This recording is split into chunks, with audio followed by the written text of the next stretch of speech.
The biggest planetary transit of 2024 is upon us. My name is Raquel, and I'm a Vedic astrologer, and I'm going to tell you all about it. So on May 1st, our largest planet of the solar system, Jupiter, is going to transit into the sign of Taurus. And I'm going to elaborate as to why is this the most gracious transit of this year. But first, let us establish who is Jupiter in Vedic astrology. In ancient Sanskrit, Jupiter's name is Guru, and that gives us our first clue as to what's the energy of this giant. Guru translates to the remover of darkness. But what darkness is Guru removing? If you were wandering in the forest, darkness would surround you. Trying to navigate through your path and finding your way would prove to be very challenging as you stumble over all these things that you cannot see. Our lives have purpose, but our mind is like a forest, shrouded in darkness, stumbling due to our own ignorance, not knowing how or where to take the next step. A guru is one who removes this darkness or ignorance so that we can walk by the light of knowledge and wisdom. This is divine grace. So Guru is our teacher. It also speaks to spirituality. This is Jupiter. So wherever Jupiter is in your chart, and the quality and condition of this tells you how much light, how much knowledge and grace do you have to guide you on your path.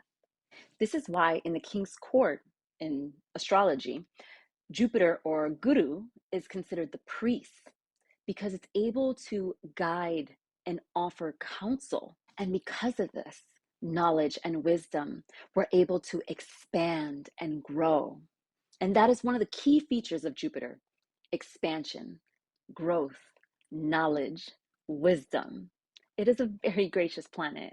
And by now, I think you're having a good idea of who is Jupiter. Now, the power Jupiter is able to provide light largely depends on the strength of Jupiter, not only in your chart, but where it's at in the sky, because each placement will give a degree of its strength and its ability to give you this guidance to counsel you on your path.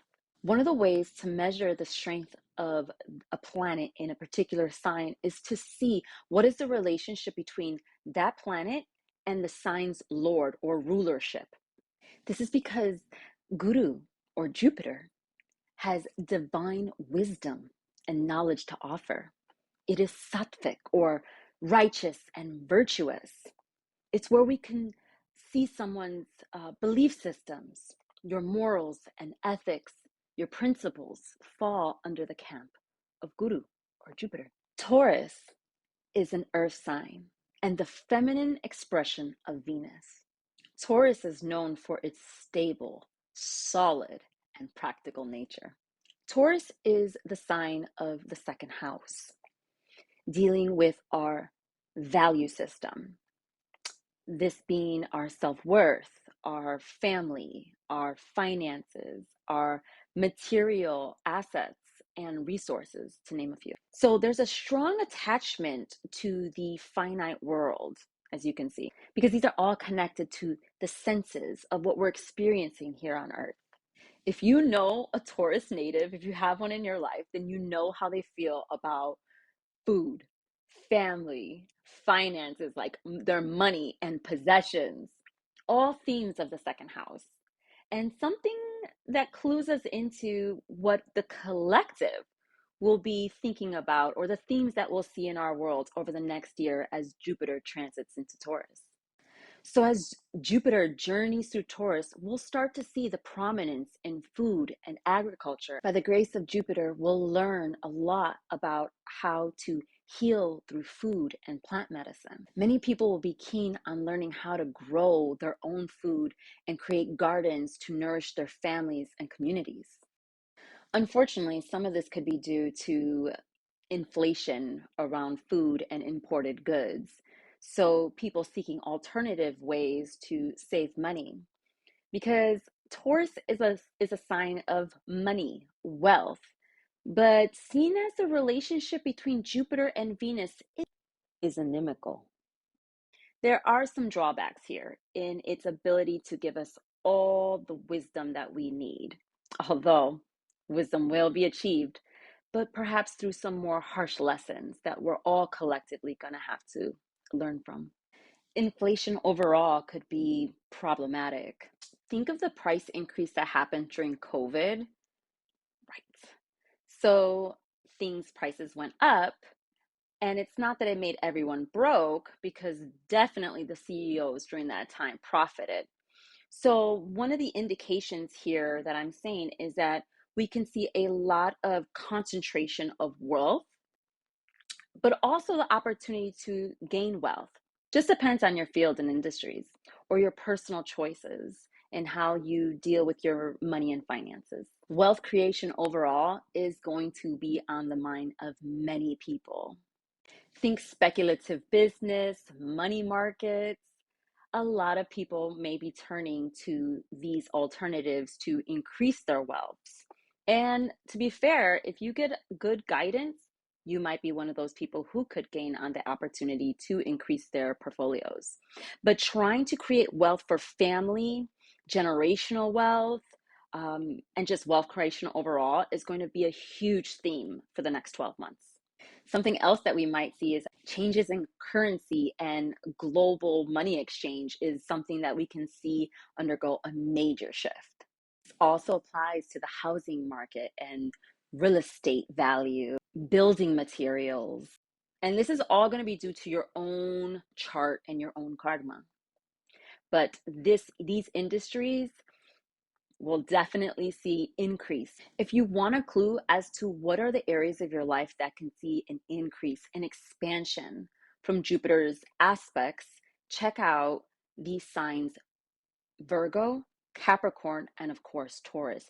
These areas of your chart is going to clue you in on what could be receiving blessings and expansion from Jupiter. Just remember, these are sidereal placements. So if you don't know your sidereal chart, there's free ones online that you can look up, or you can book an appointment with me and we can see specifically how Jupiter is going to affect your chart for the next 12 months. So here's where it starts to get dicey with Jupiter's journey through Taurus from May 1st, 2024 to May 15th, 2025. You may notice a lot of people all throughout the world become super protective and concerned about their domestic land and their land's resources. We may see laws that reinforce borders and jurisdiction. Land rights and land preservation is going to be a hot topic that we're going to hear throughout the year. And so this can be cause for a lot of disgruntle in people if these are at all challenged, and they very well might be. But here's the reason: it's because Jupiter is not king on being in Taurus. It's Venetian enemy. It does better when it is in fire and water signs. So when Jupiter transits an enemy sign, it may bring out the lower natures of that sign. But keeping in mind, this is Guru, this is Jupiter, so it's always going to try to find a benefit for you. We just have to be careful for the pitfalls that we may find ourselves as Jupiter journeys through this sign. Every sign has its weakness, and for Taurus, it's its fixed nature. Through stubbornness, rigid ideas such as dogma, staying in situations way too long when they should have moved on or let go is a common weakness for Taurus.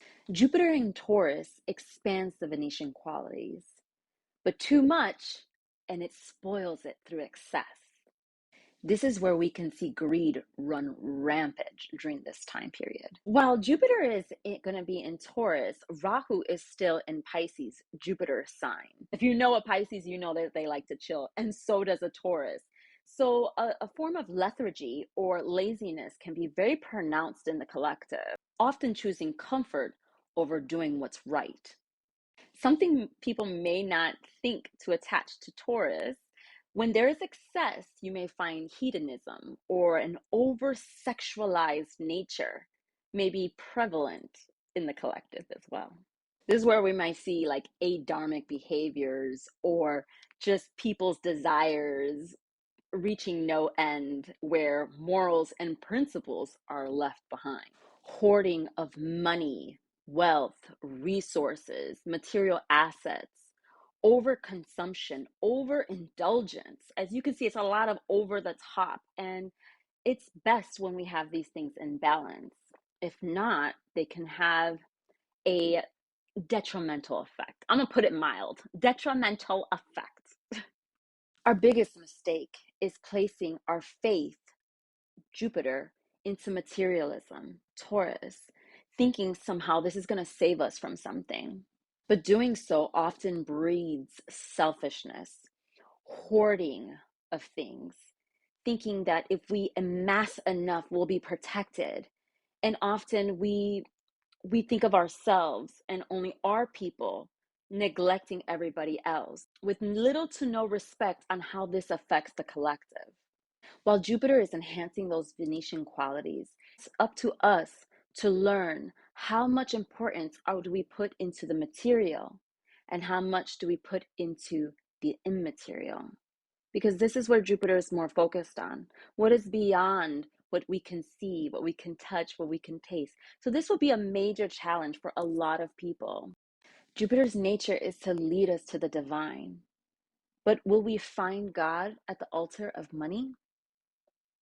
And that's the question I'm going to leave for you all to decide, as we are all going to have a major masterclass to determine that answer for ourselves. So that's what I have for now. I'm actually going to try to make another video more specific about the signs and how this can play out in your chart. But if you want to know how Jupiter is going to impact your chart specifically, you can always book a reading with me. I have my appointment book in my links so you're able to see what my offerings are.